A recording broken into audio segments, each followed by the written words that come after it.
Riwruok mar pinje mag Afrika ma Ugwe obago romo mar lalruok e okenge madhi konyo e geng'o tuoche mabiro apoya ma ok ochan kaachiel gi manyo yore mag geng'o tuoche mosemako oganda mondo geng' landruok nyadiriyo kendo.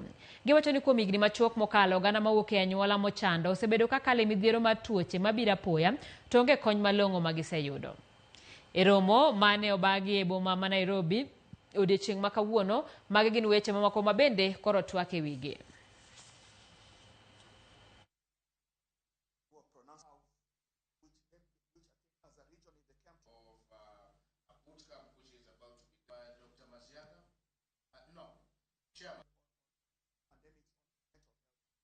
In law enforcement and or security local government in their health stockpiles and also manufacture.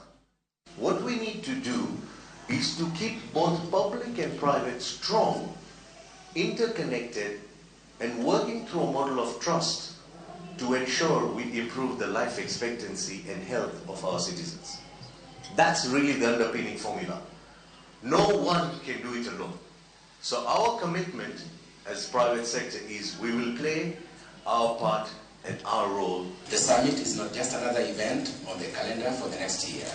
It's a critical juncture in our efforts to secure the health and prosperity of our region.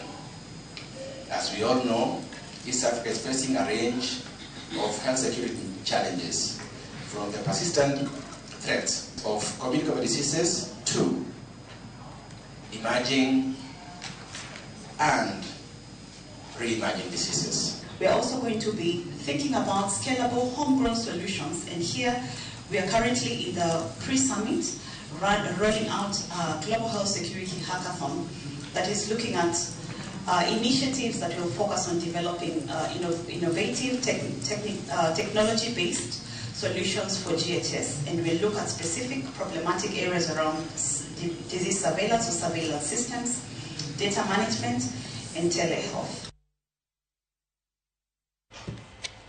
Jochiw thieth mawuok e counties mopogore mag Maroka